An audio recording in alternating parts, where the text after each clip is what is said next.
बोलो श्री प्राणनाथ प्यारे की जय। बोलो श्री सतगुरु महाराज की जय। धाम के धनी की जय। सब सुंदर साथ की जय। प्रथम लागू दो चरण को, धनिये न छुड़ाइयो छिन। लाख तली लालेड़िया, मेरे जीव के ही जीवन। इन पाँव तले पड़ी रहूं, धनी नजर खोलो बातून। पल न वालूं निरखूं नेत्रे, मेरे जीव के ही जीवन।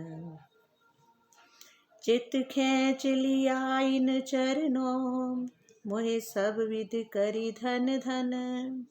सिफत करूं क्यों इन जुआ, मेरे जीव के ही जीवन। मेरे जीव के ही जीवन। बोलो श्री प्राणनाथ प्यारे की जय। बोलो मेरे सतगुरु प्यारे की जय। श्री श्रृंगार जी प्रकरण 7 चौपाई 19। रूहे सिर पर कदम चढ़ाई के, अरस मोहलों में मालत। सब हक गुजरूं है जान ही, जो असल हक निस्बत। जो असल हक निस्बत। रूहे सिर पर कदम चढ़ाए के, अरस मोहलों में मालत। आत्माएं धनी के चरण कमलों को अपने सिर पर रखकर, रूह सिर पर कदम चढ़ाए के मतलब आत्माएं धनी के चरण कमलों को अपने सिर पर रखकर परम धाम के महलों में घूमती हैं। अरस महलों में मालत, मालत मतलब घूमती हैं। जो अरश के महल हैं उनमें वो घूमती हैं, परम धाम के महलों में। क्या करके? धनी जी के चरण कमलों को अपने सिर पर रखकर। ब्रह्म सृष्टियाँ और रखती हैं, और श्री राज जी के हृदय की सभी गुह्य बातों को वो जानती भी हैं। श्री राज जी के सभी गुह्य बातों को वो जानती भी हैं, क्योंकि धाम धनी के चरणों से इनका अनादि से संबंध है। अनादि से उनके चरणों से उनका संबंध है। किसी भी वस्तु को सिर पर रखना, उसके ऊपर मतलब क्या? सिर पर रखने का मतलब क्या है? अटूट श्रद्धा, अटूट विश्वास, अटूट ईमान, श्रद्धा और सम्मान की भावना को प्रदर्शित करता है। किसी भी कोई ग्रंथ हो, जो अच्छी कोई चीज़ हो, तो हम अपने ऐसे सिर पे रख लेते हैं कई बार। और वैसे भी कईयों को हम चरण ऐसे चरणों में छूते हैं और फिर ऐसे सिर पे हाथ रखते हैं मतलब उनका हम सम्मान करते हैं, उन पर हमें विश्वास है। ऐसे ही मतलब किसी भी वस्तु को सिर पर रखना उसके प्रति अटूट श्रद्धा व सम्मान की भावना को प्रदर्शन करता है। ब्रह्म सृष्टियाँ धनी के चरण कमलों को अपने जीवन का आधार मानती हैं। ब्रह्म सृष्टियाँ क्या करती हैं? पिया जी के चरणों को अपना आधार मानती हैं और श्रद्धा से परिपूर्ण होकर चितवनी में परम धाम के महलों का साक्षात्कार करती हैं। और क्या करती हैं? श्रद्धा से परिपूर्ण होकर चितवनी में परम धाम के महलों का भी साक्षात्कार करती हैं। ले चरण दिल अरस में, सब गलियों में फिरत।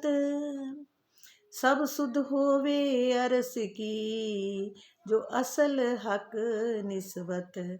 जो असल हक निस्बत। ले चरण दिल अरस में, तो सब गलियों में फिरत। ब्रह्मांगनाएं अपने धाम हृदय में श्री राज जी के चरण कमलों को बसाकर, रंग महल में ब्रह्मांगनाएं जो अब अपने धाम हृदय में श्री राज जी के चरण कमलों में बसाकर परम धाम की गली गली में घूमा करती है। इन्हें परम धाम की सभी पक्षों का बोध होता है, सारी पक्षों का भी बोध होता है, 25 पक्षों का। वस्तुतः धनी से इनका शाश्वत संबंध होता है। कि उनका क्यों? क्योंकि उनका शाश्वत संबंध है, निस्बत है। रूह नैन पुतलियां बीच में, हक कदम राखत। एक हुए दिल अरस रूहें, जो असल हक निस्बत। रूहें नैन पुतलियां बीच में, रूहें के नैन पुतलियां बीच में और हक कदम राखत। आत्माएं अपने नेत्रों की पुतलियों के बीच में, नेत्रों की पुतलियों के बीच में धनी के चरण कमलों को रखती हैं। इस प्रकार उनका हृदय परात्म और श्री राज जी के हृदय से एक रूप हो जाता है। इस प्रकार क्या होता है, उनका हृदय जो है वो परात्म का ही हृदय हो जाता है और श्री राज जी के हृदय से एक रूप हो जाता है। भावार्थ क्या है, परम धाम में परात्म की लीला होती है। परम धाम में तो किसकी लीला होती है, परात्म की लीला होती है। और इस नश्वर जगत में आत्मा की, ये फर्क है कि परात्म की लीला कहाँ हो रही है, होती है परम धाम में, और आत्मा की लीला इस नश्वर संसार में। जिस प्रकार परात्म को नेत्र कहते हैं, जिस प्रकार परात्म को क्या कहते हैं, नेत्र कहते हैं, क्योंकि उससे वो श्री राज जी को देखने अर्थात प्रेम करने की लीला संपादित होती है। राज्य को रिझाती हैं, कभी तिरछी नजरों से रिझाती हैं, कभी अपना श्रृंगार कर करके रिझाती हैं, कभी अपनी चाहे एक्टिंग करके चाहे कैसे भी करके तरह तरह के अच्छे से व्यंजन खिलाने और फल फ्रूट खिलाने या फूलों के हार बना बना के उनको सजाना, तो उनका श्रृंगार करना, मतलब तरह तरह से उनको रिझाती हैं। तो कहते हैं कि इस प्रकार पर देखना किससे होता है, नेत्रों से, क्योंकि उससे भी राज्य को देखने अर्थात प्रेम करने की लीला संपादित होती है। उसी प्रकार आत्मा को भी नेत्र की संज्ञा प्राप्त होती है।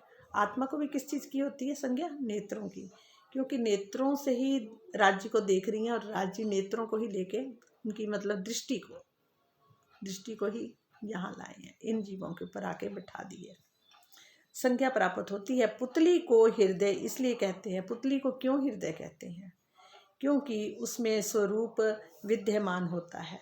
जो देखेगी तो पुतली के अंदर वही छाप आएगी ना, वही दिखेगा ना पुतली के अंदर। राज्य को देखेगी तो वो राज्य के दिखेंगे, और हम राज्य को देखेंगे तो हमारी प्रतिबिंब किस में होएगा, राज्य की आंखों में होगा। कहते पुतली के हृदय इसलिए कहते हैं क्योंकि उसमें सब रूप विद्यमान होता है। साक्षात्कार की स्थिति में आत्मा का हृदय, परात्म का हृदय, आत्मा का हृदय, परात्म का हृदय तथा श्री राज्य का भी हृदय, तीनों ही एक स्वरूप हो जाते हैं। कहते हैं साक्षात्कार की स्थिति में, जब साक्षात्कार हो रहा होता है, जब दिखना शुरू हो जाता है, साक्षात्कार होना शुरू होता है, तो उस टाइम क्या होता है कि आत्मा का हृदय भी, परात्म का हृदय भी और राज्य का हृदय भी, तीनों एक स्वरूप ही हो जाते हैं। इस चौपाई में तीसरे चरण का यही आवश्यक। दिल अरस किया इन कदमों इत ही बैठ कर भिस्त, ये न्यारे निमख न हो गई जो असल हक निस्बत। दिल अरस किया इन कदमों इत ही बैठे कर भिस्त, धनी के चरण कमलों के हृदय में बस जाने से अब हृदय ही आनंद का धाम बन गया है। धनी के चरण कमलों को हृदय में, कहते हैं ना, दिल अरस किया इन कदमों इत ही बैठे कर भिसत, ये न्यारे निमख न हो गई जो असल हक निस्बत।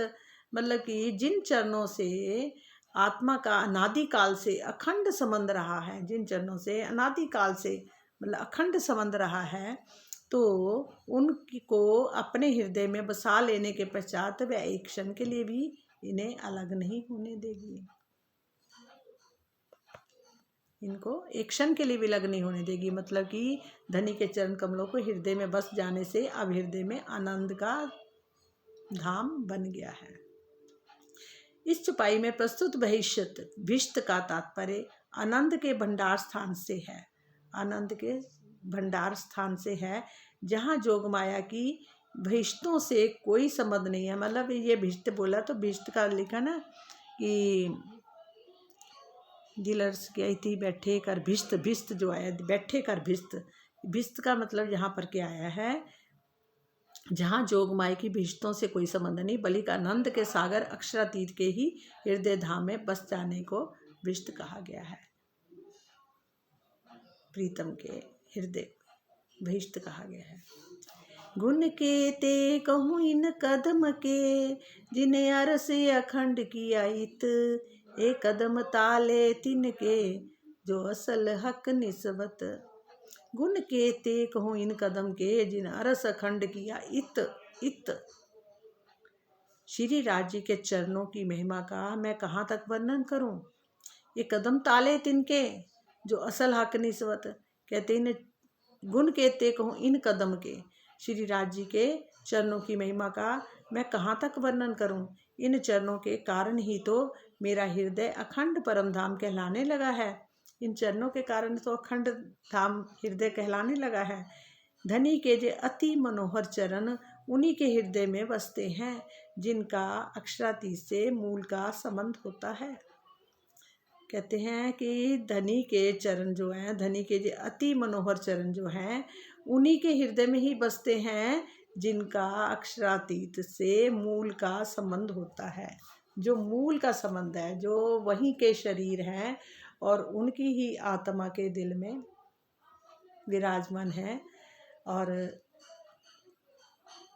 कहते उन्हीं को ही, मतलब कि धनी के जो अति मनोहर चरण उन्हीं के हृदय में ही बसते हैं, जिनका अक्षरातीत से मूल का संबंध होता है।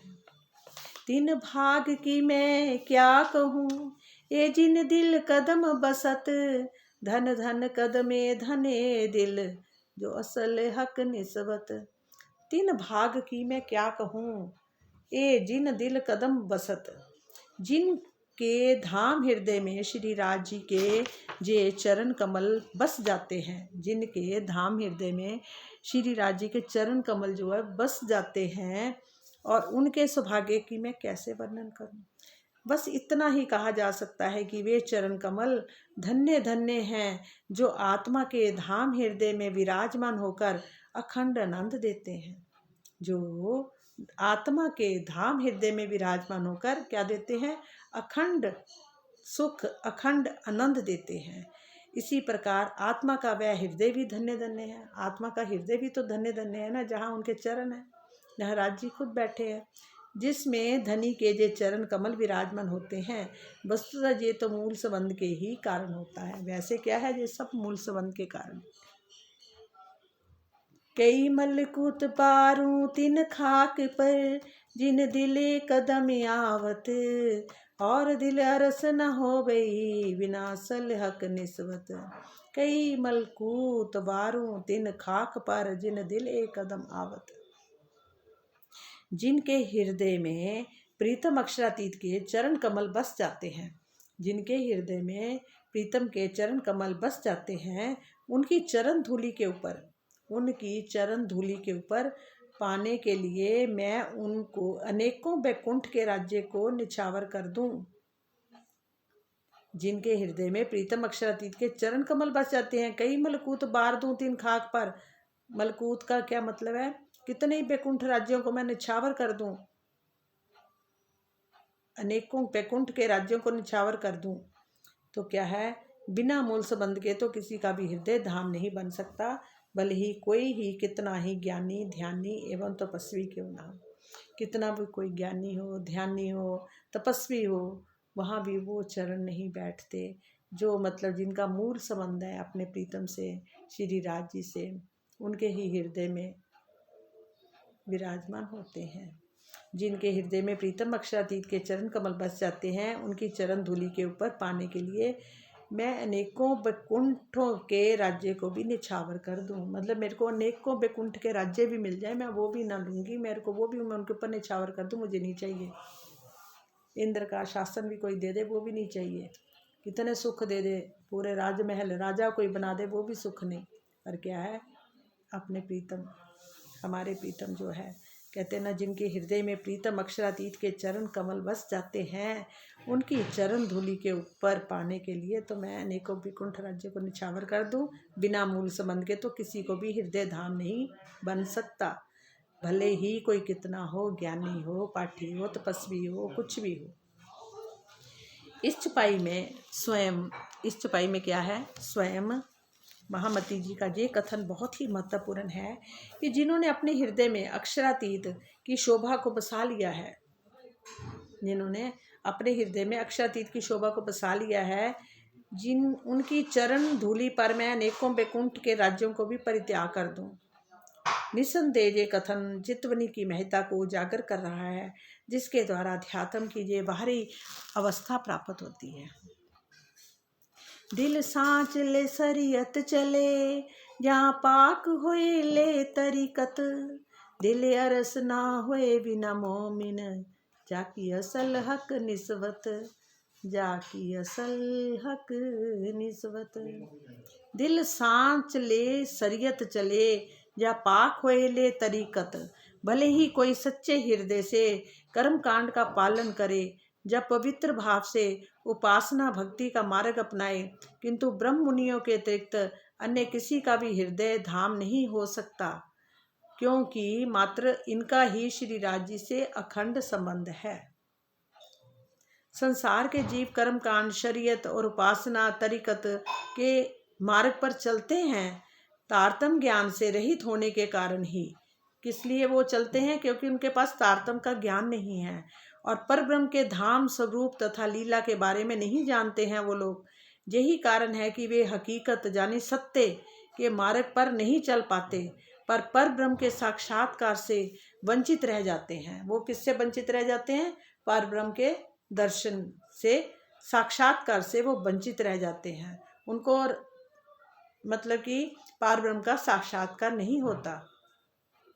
जो किनको नहीं होता? जो संसार के जीव हैं, जो कर्म कांड में ही लगे रहते हैं और उपासना करते हैं और उपासना के मार्ग पर ही वो चलते हैं, उनके लिए बोला गया। यही कारण है कि वे हकीकत सत्य के मार्ग पर नहीं चल पाते तथा पार ब्रह्म का साक्षात्कार से वंचित ही रह जाते हैं। तारतम ज्ञान प्राप्त कर लेने पर भी कर्मकांड को छोड़ पाना उनके लिए बहुत ही कठिन होता है। मतलब चाहे उनको तारतम ज्ञान भी मिल जाएगा, फिर भी वो उन कर्मकांडों को नहीं छोड़ेंगे, वो उसी हिसाब से ही चलेंगे, नहीं करेंगे। कोई करो सब जिमिए सिजदा, पालो और कान लग कयामत, पर एक कदम ना आवे दिल में, बिना असल हक निस्वत, बिना असल हक निस्वत। एंड में फिर वही आ जाता, निस्वत के बिना। कोई करो सब जिमिए सिजदा, कहते भले ही कोई सारी पृथ्वी पर अल्लाह की बंदगी में सिजदा करे, जहाँ क़यामत महाप्रलय होने तक तरीकत उपासना भी करे और 52 सिद्धांतों का पालन भी करता रहे, फिर भी यदि धनी से उसका मूल संबंध नहीं है, तो उसके हृदय में पर ब्रह्म श्री राज जी के चरण कमल नहीं आ सकते। मतलब अगर उनका मूल संबंध नहीं है तो उनके हृदय में भी श्री राज जी के चरण कमल नहीं आ सकते। वो उन्हीं सिद्धांतों को अपनाता रहेगा, भले ही उनको तारतम ज्ञान भी मिल जाएगा। भावार्थ, अरकान का साहित्यिक शब्द इरकान होता है। अरकान का साहित्यिक शब्द क्या है? इरकान। इसका अर्थ होता है उपासना संबंधी सिद्धांत। इनकी संख्या 52 है, जो इस प्रकार हैं।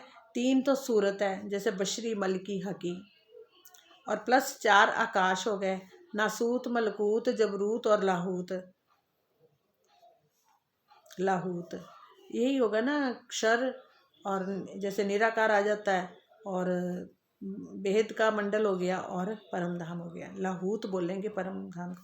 प्लस 5 मखलूकात सृष्टियाँ, और उसके साथ 5 कौन सी है? मखलूकात सृष्टि है, और प्लस 6 नमाज है, प्लस 7 क़यामत के निशान है, प्लस 8 भिश्ते हैं, प्लस 9 रियाज हैं, इबादत है, प्लस 10वीं सदी पर विश्वास। इनको मानने वाला ही सच्चा इबादत करने वाला मुसलमान कहलाने का अधिकारी है। मतलब जो मुसलमान है उनको भी सच्चा मुसलमान नहीं कहा जा सकता। क्यों नहीं कहा जा सकता? कि जो मतलब कि इनको मानने वाला ही सच्चा इबादत करने वाला मुसलमान कहलाने का अधिकारी है। मतलब जो हमारे राज्य को, परमधाम में राज्य को ही मानेगा, उस वो ही सच्चा मुसलमान होगा और उन पर पूरा विश्वास रखेगा। मोहम्मद साहब ने अपने 73 पंथों फिरकों का वर्णन किया है।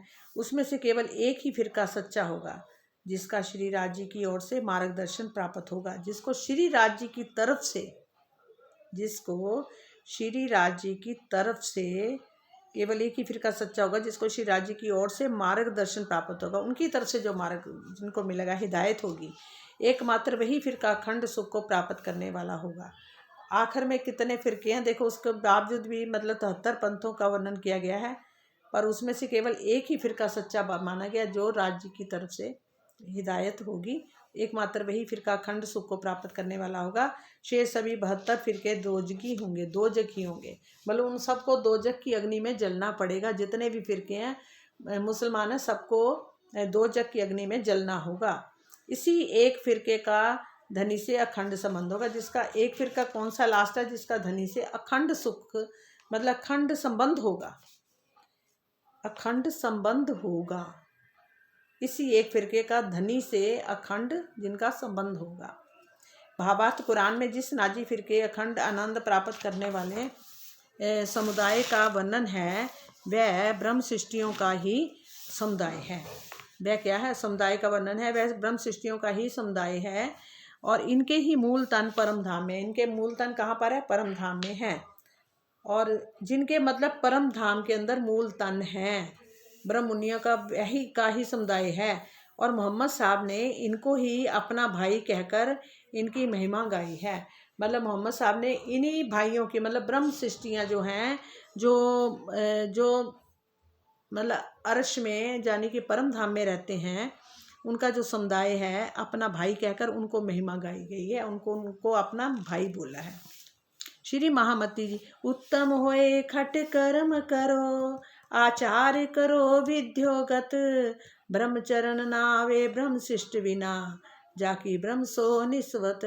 उत्तम होए खट कर्म करो, आचार करो विद्योगत। श्री महामती जी संसार के लोगों को संबोधित करते हुए कह रही हैं कि भले ही आप लोग अपनी श्रेष्ठता का दावा करें, क्या बोला, भले ही आप अपनी श्रेष्ठता का दावा करें।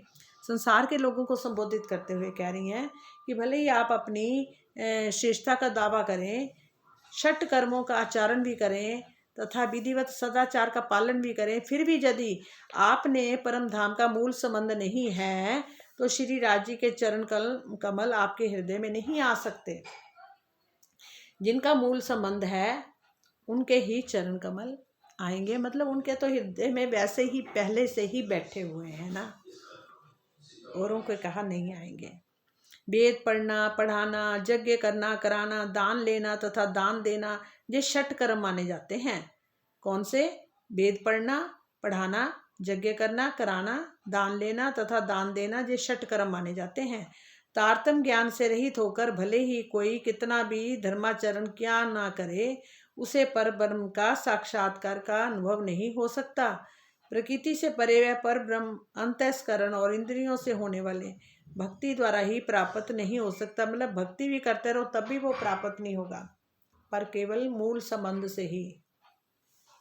खट शास्त्र पढ़ो कांड तीनों, कर्म निह कर्म विधोगत, ब्रह्मचरण न आवे ब्रह्म शिष्ट बिना, जाकी ब्रह्म सो निस्वत, जाकी ब्रह्म सो निस्वत। हे संसार के लोगों, भले ही आप 6 शास्त्रों तथा ज्ञान कर्म और उपासना से युक्त 4 वेदों का ज्ञान प्राप्त भी कर लीजिए, जहाँ धर्मानुकूल कर्म का आचरण कीजिए, अर्थात निष्कर्म कर्म रहित, निष्कर्म मतलब कर्म रहित अवस्था को प्राप्त भी हो जाइए। किंतु यदि आप ब्रह्म सृष्टि का अंकुर नहीं है तो अक्षरातीत के चरण कमल आपके हृदय में नहीं बस सकते, तो आपके हृदय में नहीं बस सकते अगर मूल संबंध नहीं है, यदि आप ब्रह्म सृष्टि का अंकुर नहीं है। भावार्थ, 4 वेदों में ज्ञान कर्म और उपासना का विशेष रूप से विवेचन है, इसलिए 3 कांडों के रूपों में 4 वेदों का कथन किया जाता है। अथर्ववेद में संशय रहित भी ज्ञान है और इसमें तीनों वेदों के उपसंहार के साथ साथ परम सत्य को दर्शाया गया है। दूसरे शब्दों में ऋग्वेद से ऋचाओं का रूप से काव्य है तो यजुर्वेद में काव्य और गद्य दोनों ही हैं। इसी प्रकार सामवेद में गए ऋचाएँ हैं, अथर्ववेद में तीनों प्रकार की रचनाएं हैं। इस प्रकार रचना की दृष्टि से भी 4 वेदों को 3 कांडों तथा रूप में विभक्त किया गया है। शुभ कर्म करना धर्मानुकूल है, शुभ कर्म करना क्या है, धर्मानुकूल है, किंतु विदेहावस्था को प्राप्त हो जाने पर कर्म करते हुए भी उस कर्म से रहित माना जाता है, क्योंकि वह किसी भी वासना से युक्त होता है, मुक्त होता है, किसी भी वासना से मुक्त होता है। इस अवस्था को निष्काम कर्म, निष्कर्म अथा अकर्म के रूप में प्रतिपादित किया जाता है। नव्यंगो पालो नवधा लियो बेकुंठ चार मुक्त, ये चरण नावे ब्रह्म शिष्ट बिना जाकी ब्रह्म सो निस्वत, जाकी ब्रह्म सो निस्वत। भले ही आप श्रवण कीर्तन समरण पाद सेवन अर्चन बंधन दास्य सख्य और आत्मनिवेदन से युक्त नवदा भक्ति का चरण कीजिए तथा वैकुंठ की सलोक्य समीप्य स्वरूपे साजुज्य और मुक्ति को भी प्राप्त कर लीजिए। फिर भी यदि आप में परम धाम का अंकुर नहीं है तो धाम धनी के चरण कमल आपके हृदय में नहीं बस सक पाएंगे। ये चरण के कमल तो केवल ब्रह्म मुनियों की आत्माओं के ही धाम हृदय में बसते हैं, क्योंकि जिनका उनका अखंड संबंध है अनादि से। वेद शास्त्र पुराण पढ़ो सब पैड़े देखो प्रापत, ये चरण नावे ब्रह्म सृष्टि बिना जाकी ब्रह्म सो निस्वत, जाकी ब्रह्म सो निस्वत। यदि किसी के पास 5 मुख भी हो तो उनसे चारों वेदों को पढ़ता रहे, जैसे कि नेकों त्रिगुणात्मक देव पढ़ते भी हैं, फिर भी ब्रह्म सृष्टियों के अतिरिक्त अन्य किसी भी देव आदि के हृदय में पर ब्रह्म के चरण कमल नहीं आ सकते। वस्तुतः आत्मा का ही परम ब्रह्म से अखंड संबंध होता है। कहते यदि किसी के पास 5 मुख भी हों और उनसे चारों वेदों को भी पढ़ता रहे, और जैसे कि नेकों त्रिगुणात्मक देव पढ़ते भी हैं, और फिर भी ब्रह्म सृष्टियों के अतिरिक्त अन्य किसी भी देव आदि के हृदय में परब्रह्म के चरण कमल नहीं आ सकते। और वस्तुतः आत्मा का भी परब्रह्म से अखंड संबंध होता है। छंदो ज्ञो उपनिषद के कथन इतिहास पुराणे पंचमो वेदना वेदय से ये सिद्ध होता है कि वेदों की व्याख्या में लिखे गए ब्राह्मण ग्रंथ ही इतिहास पुराण हैं। ब्राह्मण ग्रंथ ही इतिहास पुराण हैं और इन्हें ही पंचम वेद भी शोभा प्राप्त होती है। इस आधार पर ये कहा जाता है कि यदि कोई चारों वेदों सहित इस पंचम वेद ब्राह्मण ग्रंथों का भी अध्ययन करे, चाहे वो पंचम वेद ब्राह्मण ग्रंथों का भी अध्ययन कर ले, तो भी धनी के चरण, मतलब 5 वेद माने जाते हैं ना, पांचों का ही वो चाहे वो कितना वो पढ़ ले, मतलब पंचम वेद जो है 5 वेद वैसे माने गए ना। वैसे तो 4 वेद होते हैं, पंचम कुलजम श्री स्वरूप सुस्वयं पानी जो है इसको भी वेद कहा गया है। ये भी 5 वेद भी भले ही कोई पढ़ ले, पर कहते हैं कि अध्ययन करे तो भी धनी के चरण कमल उसके हृदय में नहीं आ सकते। सिवाय ब्रह्म सृष्टियों के इस छुपाई में मुख्य शब्द का प्रयोग किया गया है, जहाँ पर अलंकारी रूप से ऐसा कहा गया है कि जिस प्रकार एक सिर होते हुए भी चारों वेदों का कंठस्थ करने के कारण ब्रह्मा जी को चतुर्मुखी और 10 विद्याओं का पंडित होने के रावण दशानन का कहते हैं, मतलब क्या 10 विद्याओं का जो पंडित होने के कारण रावण को दशानन कहते हैं। उसी प्रकार यदि किसी व्यक्ति के 5 मुख हों और उनके वह चारों वेदों का पढ़ता रहे तो भी धनी के चरणों को नहीं वो पा सकता। ब्रह्म श्रेष्ठ कहीं वेद ने ब्रह्म जैसी तद्गत, तौल न कोई न के जाकी ब्रह्म सो निस्वत।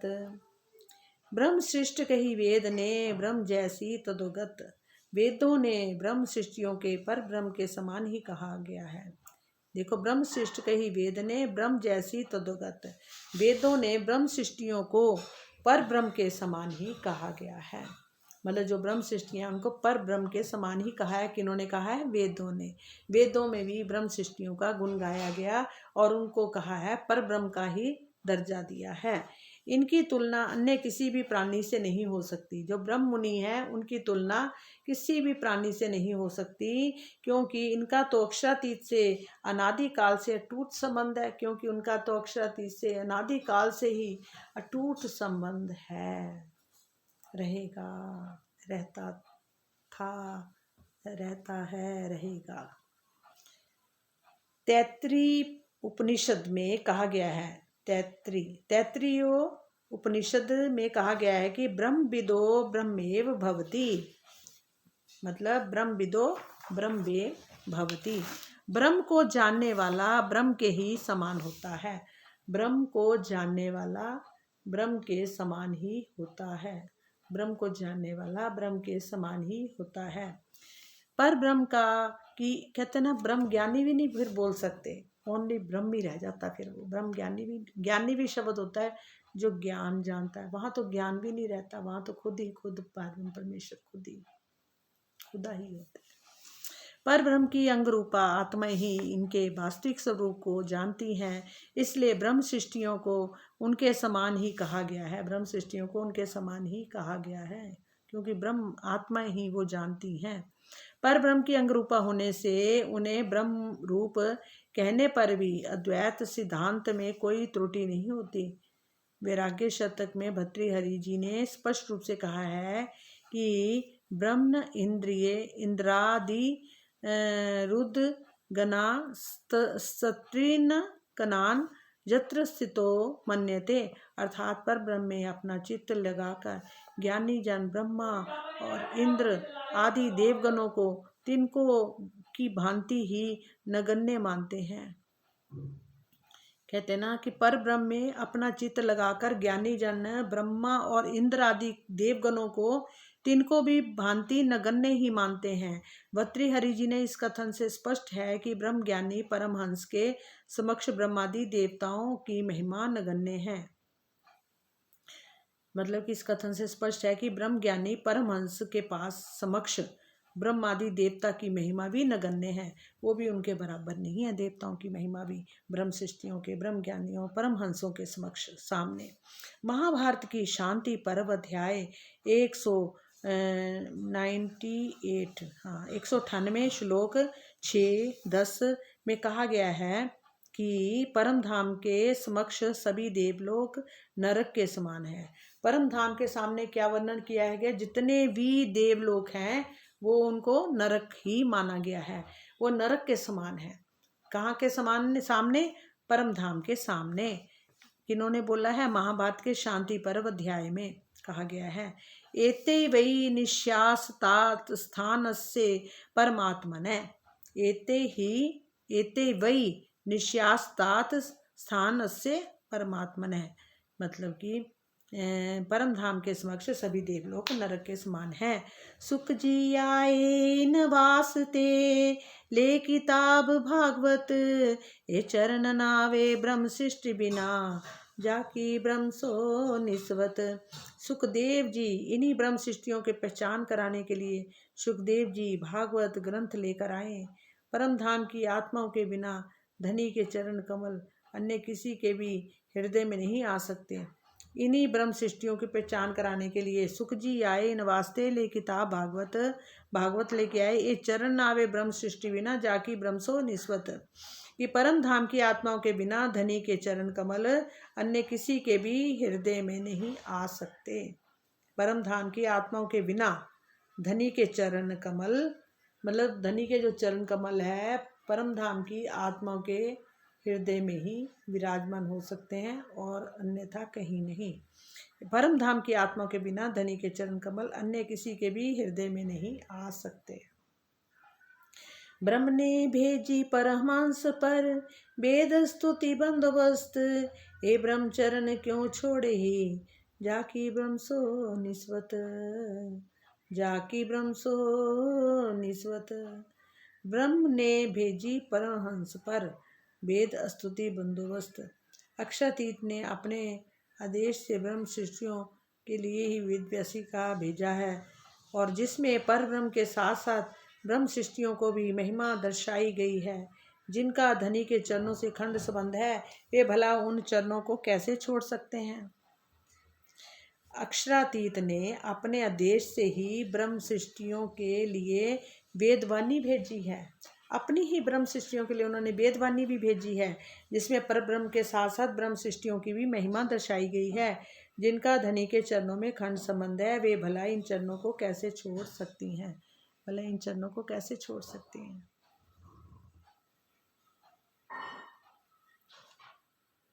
चारों वेदों में अक्षर अक्षरातीत की विवेचना की गई है। इसके साथ ही वेदों में ऐसे कई मंत्र हैं जिनमें बाहरी अवस्था को प्राप्त होने वाले उन ब्रह्ममुनियों परमहंसों की महिमा का चित्रण किया गया है। साम वेद पूर्वाचिक 2 ख 1 म 1 में कहा गया है, किसमें, सामवेद में कहा गया है कि जत इंद्र अहम तथा जथा त्वम, अर्थात हे परब्रह्म, जैसे आप दिव्य गुणों वाले हैं वैसे ही मैं भी हो जाऊं। निसंदेह ये मंत्र परम धाम की आत्मा और परब्रह्म की सादृश्यता समानता का दर्शा रहा है। कहीं आई उपनिषदिन में पूर्व रिखी कहे जित, धाम बका पाया इन्होंने जाकी ब्रह्म सो निस्वत, जाकी ब्रह्म सो निस्वत। उपनिषदों में भी इन्हीं ब्रह्म मुनियों के विषय में वर्णन किया गया है। कही आई उपनिषदिन पे पूर्व रखी कहे जित, धाम बका पाया इन्होंने बाकी जाकी ब्रह्मसो निस्वत। उपनिषदों में भी इन्हीं ब्रह्म मुनियों के विषय में वर्णन किया गया है कि इन ग्रंथों में इन्हें पूर्व काल में ऋषि कहकर वर्णित किया गया है। पूर्व काल में उपनिषदों को भी इन्हीं ब्रह्म मुनियों के विषय में वर्णन किया गया है। उपनिषदों में भी वर्णन किया गया है इन ब्रह्म मुनियों के लिए, और इन ग्रंथों से इन्हें पूर्व काल के ऋषि कहकर, इनको पूर्व काल के ऋषि कहा गया है। पूर्व काल के, क्योंकि वो तो अनादि से है ना, उनको क्या बोला, ऋषि हैं जे। और क्योंकि इनका पर ब्रह्म से अटूट संबंध है, क्योंकि वो उनका पर ब्रह्म से अटूट संबंध है, मतलब कि नादि से है। और ऐसा उपनिषदों का भी मत है। उपनिषदों ने भी उन ब्रह्म मुनियों का कितना गुण गाया है, और उन्होंने उनको ही कहा है कि असली ऋषि तो वही हैं, क्योंकि उनका नादि से परमेश्वर के साथ अटूट संबंध है। और भावार्थ, इस चौपाई में ब्रह्म सृष्टियाँ ब्रह्म मुनियों को सृष्टि से पूर्व के ऋषि कहकर वर्णित किया गया है। जब इस सृष्टि की उत्पत्ति नहीं हुई थी तब भी इनका अस्तित्व था, क्योंकि ये पर ब्रह्म के अंग रूप हैं और इनका नादि स्वरूप है। कठोपनिषद में 1-2-23 में कहा गया है, न्याम्यात्मा प्रवचनेन लभ्यो ना मेध्या न बहुना श्रुतेन, जमै वैश वृणुते तेन लभ्यस्त सयेष आत्मा विवृणुते तनु स्वाम। अर्थात ये परब्रह्म ना तो प्रवचन से प्राप्त होता है, ना तो ये प्रवचन से ही प्राप्त होना परब्रह्म, और ना बुद्धि से और ना वेदादि बहुत अधिक ज्ञान से। स्वयं पर ब्रह्म के द्वारा जिसका वर्ण चयन किया जाता है, एकमात्र वे ही पर ब्रह्म को प्राप्त कर पाते हैं। उसे ही पर ब्रह्म अपने यथार्थ स्वरूप को दर्शाते हैं। जिनको पर ब्रह्म चुनता है वो ही, क्या बोला, एकमात्र वे ही पर ब्रह्म को प्राप्त कर पाते हैं, उसे ही पर ब्रह्म अपने यथार्थ स्वरूप को दर्शाते हैं। जो स्वयं पर ब्रह्म के द्वारा जिसका वर्ण यानी चयन किया गया है, जिसका खुद पर ब्रह्म के द्वारा चयन किया गया है, वो ही पर ब्रह्म को प्राप्त कर सकते हैं, और उसे ही पर ब्रह्म अपनी यथार्थ स्वरूप को दर्शाते हैं। इस कथन से ये स्पष्ट होता है कि अक्षरातीत के द्वारा अपनी अंग रूपा आत्माओं ब्रह्म मुनियों का ही चयन किया जाता है। वे ब्रह्म मुनियों को ही उन्होंने चुना है, और वे ही अक्षरातीत का साक्षात्कार कर पाते हैं। वे ही अक्षरातीत का साक्षात्कार कर पाते हैं। जहाँ ये संशय होता है कि पर ब्रह्म द्वारा साक्षात्कार के लिए केवल ब्रह्म सृष्टियाँ का ही चयन क्यों किया जाता है, क्या यह भेदभाव नहीं है? सामान्यतः जीव सृष्टि के प्राणी कर्म कांडों की परिधि से बाहर निकल ही नहीं पाते। सामान्यतः जो जीव सृष्टि के प्राणी हैं वो कर्म कांडों की परिधि से वो बाहर निकल ही नहीं पाते, वो उस कर्म कांड को छोड़ ही नहीं सकते, ना छोड़ते हैं। तो क्या लिखा है, नहीं चयन नहीं करते तो वे क्या भेदभाव नहीं है। सामान्यतः जीव सृष्टि कर्म कांडों की परिधि से बाहर नहीं निकल पाते, वे तो अंधे निवेव नियमाना जाथांधा, अंधों के पीछे चलने वाले अंधों की तरह ही होते हैं। उनको क्या बोला गया, वो अंधों के पीछे चलने वाले, जो मतलब उन्होंने जो देखा होता वही करते जाते हैं, वो आगे देखते ही नहीं, सोचते ही नहीं, कि अंधों के पीछे चलने वाले अंधों की तरह ही होते हैं। उनको अंधा बोलेंगे कि अंधों की तरह ही वो होते हैं। और वो अंधों के पीछे ही चलते हैं। शवना जापी बहुभिर्यो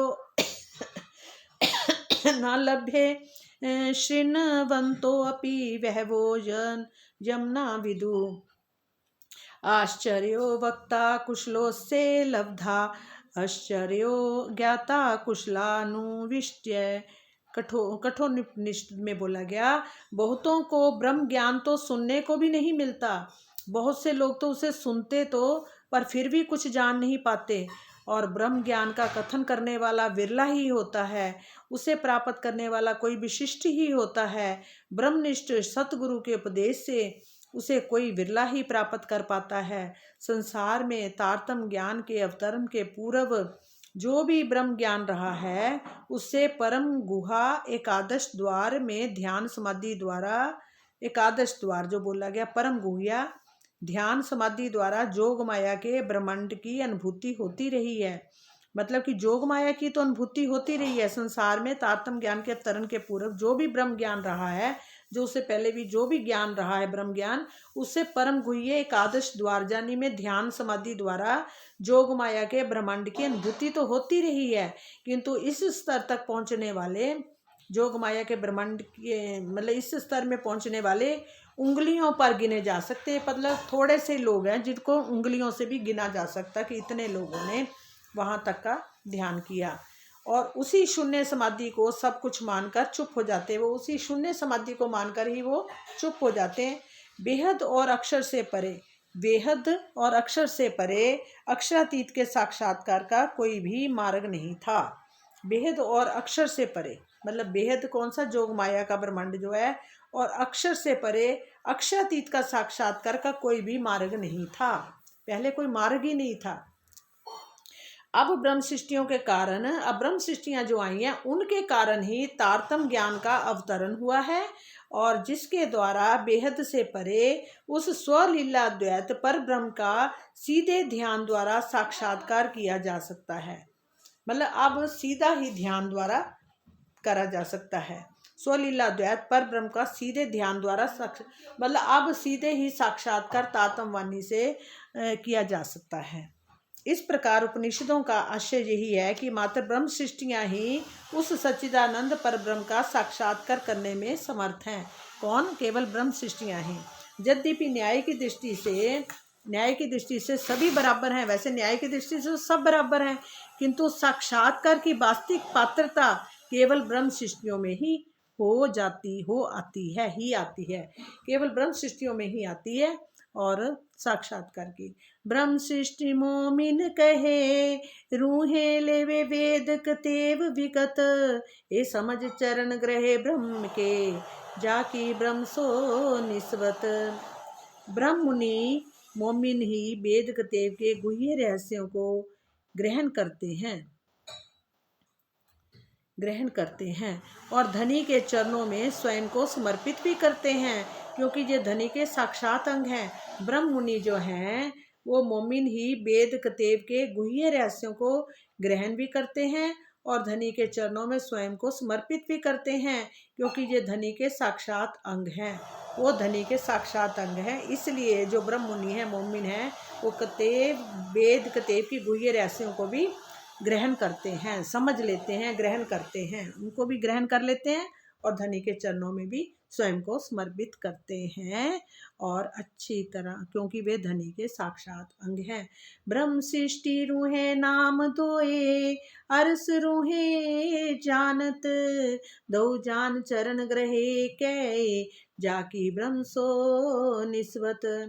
परम धाम की आत्माएं इस बात को अच्छी तरह से जानती है कि ब्रह्म सृष्टि और रूह शब्द एकार्थवाची है। परम धाम की आत्माएं इस बात को अच्छी तरह से जानती हैं कि ब्रह्म सृष्टि और रूह शब्द एकार्थवाची है। ब्रह्म सृष्टि भी और रूह का शब्द जो है वो एकार्थवाची मतलब एक ही है। इस प्रकार वे भाषा भेद और मतवाद से अलग होकर एक ही अक्षरातीत यानी नूर जमाल जी के चरणों को पकड़ती हैं और इनका ही धनी से शाश्वत संबंध होता है।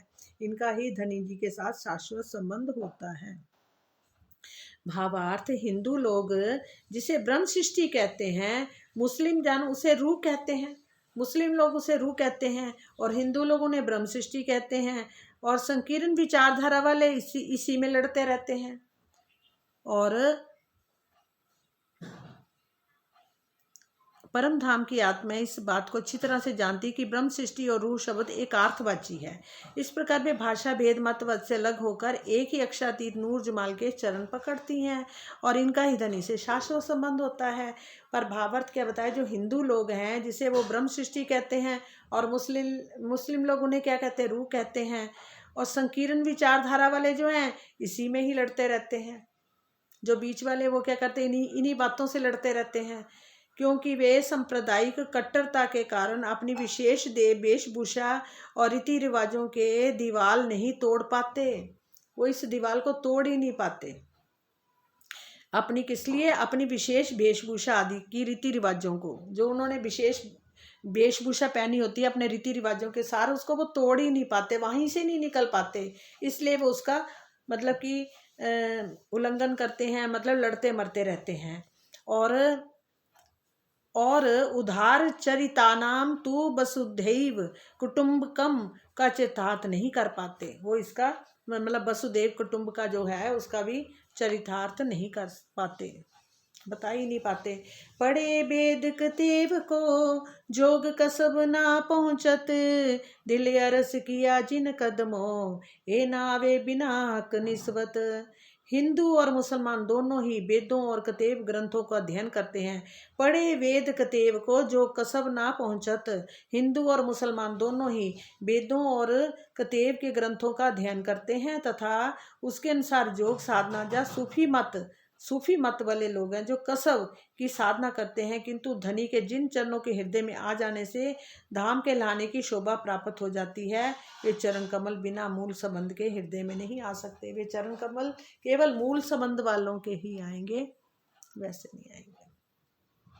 कहते ना, जो सूफी लोगों का भी बोला है, शरीयत के बंधनों को तोड़ इश्क हकीकत का मार्ग अपनाते हैं। इनकी साधना पद्धति बहुत अंशों में योग साधना से मिलती जुलती है, केवल भाषा की दृष्टि से भिन्नता दिखाई गई है। हाँ, दिल अरस किया जो मोमिन, सो दिल ना जीपा की उम्मत, और इलाज न इलम कोई बिना असल हक निस्बत। दिल अरस किया जो मोमिन, दिल अरस किया जो मोमिन, सो दिल नाजी पाक उमत। ब्रह्म मुनियों के हृदय को धाम इसलिए कहा जाता है क्योंकि इस पवित्र सृष्टि का हृदय मोक्ष प्राप्त करने वाला होता है, जिसका मूल संबंध धनी से नहीं है। चाहे वे कितनी ही साधना कर ले, धर्म ग्रंथों का ज्ञान भी प्राप्त कर ले, उसका हृदय पूर्ण ब्रह्म का धाम नहीं बन सकता। ब्रह्म मुनियों मोमिनों के हृदय को धाम इसलिए कहा गया है क्योंकि इस पवित्र सृष्टि का हृदय मोक्ष प्राप्त करने वाला होता है, जिसका मूल संबंध धनी से नहीं है। चाहे वह, जिनका मूल संबंध धनी से नहीं है, चाहे वो कितनी भी कोशिश कर ले, साधना कर ले, धर्म ग्रंथों का ज्ञान प्राप्त कर ले, उसका हृदय पूर्ण ब्रह्म का धाम नहीं बन सकता। इस छुपाई में जो संशय होता है, क्या सतयुग और त्रेता युग लंबी लंबी साधनाएं करने वाले ऋषियों, जोगियों और तीर्थकरों का हृदय पवित्र था। यद्यपि पूर्व काल के ऋषि मुनि तपस्वी और तीर्थकर आदि वश्य वासना शून्य हो गए हैं तथा आचरण की दृष्टि से ही वे पूर्णतया पवित्र थे, किंतु तारतम ज्ञान ना होने से वे बर ब्रह्म का धाम स्वरूप को अपने हृदय में ना बसा सके और संपूर्ण दिव्यता और आनंदों का मूल अक्षरातीत ही जब हृदय मंदिर में नहीं बसा तो मात्र वासनों से रहित हो जाने से ही पूर्ण पवित्र नहीं कहा जा सकता। अक्षरातीत का साक्षात्कार हुए बिना कोई भी पूर्णता का दावा नहीं कर सकता। इस छुपाई में ये संशय होता है कि क्या सतयुग और त्रेता युग की लंबी लंबी साधनाएं करने वाले जो ऋषि मुनि थे, जो आज भी कहते सूक्ष्म शरीरों से कोई गंगा के किनारे भी और पहाड़ों में भी बैठे हैं, सूक्ष्म शरीरों से बैठे हैं और तपस्या कर रहे हैं, आज भी कर रहे हैं ऋषियों, क्योंकि कहा भी गया ना कि कलयुग में ही मतलब कि मुक्ति मिलनी है, तो वो आज भी वो वहाँ बैठे हुए तपस्या कर रहे हैं कि हमें पता है कि कलयुग में ही मुक्ति मिलेगी और पर ब्रह्म आएंगे और मुक्ति देंगे। इस लहजे में भी वैसे भी कहते हैं जैसे पैगंबर वगैरह हैं, जब कुछ है सिद्ध पुरुष है, उनको भी सातवीं विष्ट मिलेगी, छठी सातवीं विष्टें मिलेंगी। तो फिर क्या कह सकते हैं, ऋषियों, जोगियों और तीर्थकरों का हृदय पवित्र है। यद्यपि पूर्व काल के ऋषि मुनि, तपस्वी तथा जो पूर्व काल के ऋषि मुनि है, तपस्वी है, तीर्थकर आदि वश्य वासना शून्य हो गए थे, वो तो वासना से शून्य भी हो गए थे तपस्या कर करके, तथा आचरण की दृष्टि से भी वे पूर्णतः पवित्र थे, किंतु तारतम ज्ञान न होने से वे परब्रह्म का ध्यान स्वरूप को अपने हृदय में ना बसा सके, परब्रह्म का हृदय में नहीं बसा सके। और संपूर्ण दिव्यताओं और आनंदों का मूल अक्षरातीत ही जब हृदय मंदिर में नहीं बसा, तो मात्र वासनाओं से रहित हो जाने से भी पूर्ण पवित्र नहीं कहा जा सकता। मतलब कि अगर पार ब्रह्म परमेश्वर का हृदय मंदिर नहीं बन सका, तो फिर वो भी मतलब पवित्र नहीं कहा गया। अक्षरातीत का साक्षात्कार हुए बिना कोई भी पूर्णता का दावा नहीं कर सकता, कोई भी पूर्णता का दावा नहीं कर सकता। अक्षरातीत के साक्षात्कार हुए बिना कोई भी दावा नहीं कर सकता। इलम लंदूनी भेजिया सो मोमिने परखत, परख चरण ग्रह हक के जाकी असल हक निस्बत। इलम लंदूनी भेजिया सो मोमिन ए परखत, धाम धनी ने ब्रह्म सृष्टियों के लिए ही तारतम ज्ञान भेजा है। किसके लिए भेजा है ये ज्ञान? परम धाम का ब्रह्म सृष्टियों के लिए ही ये ज्ञान यहाँ पर आया है। और ब्रह्म वाणी की वास्तविक पहचान ब्रह्म मुनि ही करेंगे। ब्रह्म मुनि की वास्तविक पहचान भी कौन करेगा? केवल ब्रह्म मुनि ही करेंगे। और पर ब्रह्म के चरणों में आएंगे। वस्तुतः श्री राज जी के चरणों से इनका ही अखंड संबंध है। केवल किनका? पर ब्रह्म के चरणों में आएंगे, वस्तुतः श्री राज जी के चरणों से इनका ही अखंड संबंध है। हक हादी की मेहर से भिस्तिया ठोसी आखृत, परे चरण आवे दिल में विनासल हक निस्बत। न्याय के दिन जुगल स्वरूप की कृपा से संसार के सभी जीवों को 8 भिष्टों में अखंड मुक्ति प्राप्त हो जाएगी, लेकिन जिनके हृदय में परम धाम का अंकुर नहीं है, उनके हृदय में धनी के चरण कमल नहीं बस सकते हैं। मतलब उनके हृदय में चरण कमल धनी जी के नहीं बस सकते, केवल ब्रह्म मुनियों के ही हृदय में बोला गया है। और संसार में सभी जीवों को जबकि मुक्ति सब भिष्टों को मिल जाए, 8 भिष्टों में मुक्ति मिलेगी। मोहम्मद सूरत हकी बिना द्वार खुला न हकीकत, एक कदम पावे दिलो लिया जाकी असल हक निस्बत, जाकी असल हक निस्बत।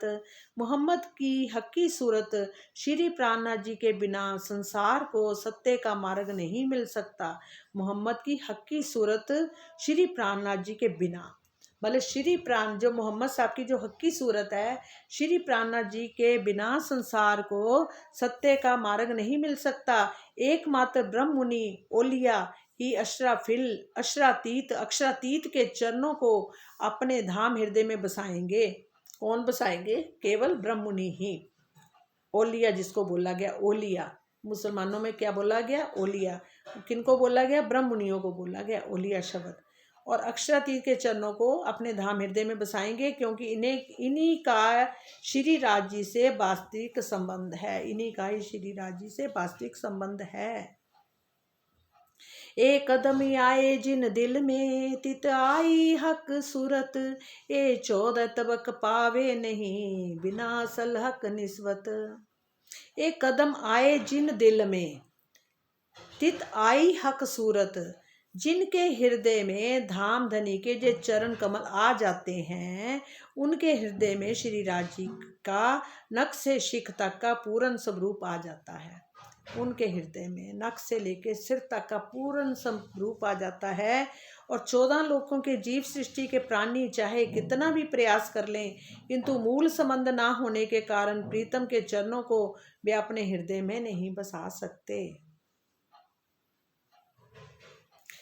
जिनके हृदय में धामधनी के जो चरण कमल आ जाते हैं, एक कदम आए जिन दिल में तित आई हक सूरत, उनके हृदय में श्री राज जी के नख से लेकर शिख तक का पूर्ण स्वरूप आ जाता है। और ये 14 तक पावे नहीं बिना असल हक निस्बत। ये 14 लोकों के जीव सृष्टि के जो प्राणी हैं, चाहे कितना भी प्रयास कर लें, किंतु मूल संबंध ना होने से प्रीतम के चरणों को भी अपने हृदय में नहीं बसा सकते। दिल मोमिन क्यों अर्स किया, ए दूनी ना एता विचारत, ये विचार तो उपजे जो होए हक निस्वत। संसार के लोग इतना भी विचार नहीं करते, दिल मोमिन क्यों अरस गया, ये दूनी ना इतना विचारत, ये दूनी ना इतना विचारत। क्या मतलब, संसार के लोग इतना भी विचार नहीं करते कि मात्र ब्रह्म सृष्टियों के ही हृदय को धाम क्यों कहा गया है, क्योंकि उनके हृदय का क्यों, उनके हृदय को क्यों नहीं कहा गया, मतलब केवल उन्हीं को क्यों कहा गया है। तो इनके मन में इस प्रकार के विचार भी तो तब आए जब इनका धनी से अखंड संबंध है। इनके मन में भी तभी, उनके मन में भी तभी विचार आएगा, क्यों आएगा, जब उनका धनी से अखंड संबंध होगा। विचार भी तभी आना, नहीं तो विचार भी नहीं लोगों के मनों में आएगा। क्यों आएगा, तब आएगा क्योंकि जिनके अंदर ब्रह्म, मतलब कि जिनका धनी से अखंड संबंध है, उनके ही दिल में ये विचार आएगा। प्रणाम जी। बोलो श्री प्राणनाथ प्यारे की जय, बोलो श्री सतगुरु महाराज की जय, हमारे धाम धनी दुल्ला की जय। हे धाम के दुल्ला, आपका नूर की बारिश होती रहे, हर पल होती रहे, भीतर भी बाहर भी, एक एक नस नाड़ी के अंदर आपका प्रकाश, भीतर नूरमय प्रकाश चला जाए, और अंदर की जितनी भी ब्लैक एनर्जी हो, इकट्ठी हो रखी हो, सब निकल जाए। और हे धनी जी, हम आपको साक्षी मान के आपके चरणों में, हमारे पास अपना तो कुछ है नहीं, सिर्फ कर्म है, जो शरीर से जो किए हुए हैं, वो सब कर्म आपके चरणों में रख रहे हैं।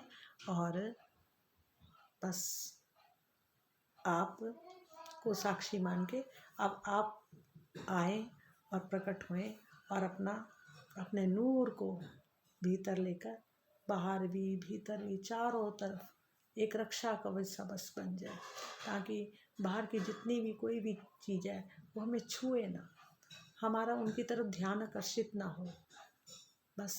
और आपका हाथ हमारे सिर पर, 5 शक्तियों का जो पंजा है वो हमेशा हमारे सिर पर रहे। बस आप ही प्रकट हो जाओ, हमारी मैं को ख़त्म कर दो, इस शरीर की मैं को। आप हमारे सिर पर आप छोटे छोटे कदमों से कूदें, इतना कूदें, नाचें, ताकि भीतर के जितने भी सारे शरीर के अंदर जो भी ब्लैक एनर्जी है सब ख़त्म कर दें, और हमारे अहम को चकनाचूर कर दें। ये शरीर का जो अहम बार बार आ जाता है, बोलने में आ जाता है, इसको चकनाचूर कर दो, कि अब उसके बाद इतना उसको मसल डालो कि वो दोबारा वो अहंकार निकले ना बाहर, और आपके ही से ही होगा, आप ही करोगे, आपके ही हुक्म से होगा। हे मेरे प्राणनाथ, आपकी जय हो, जय हो, धाम के धनी जय हो। प्रणाम जी।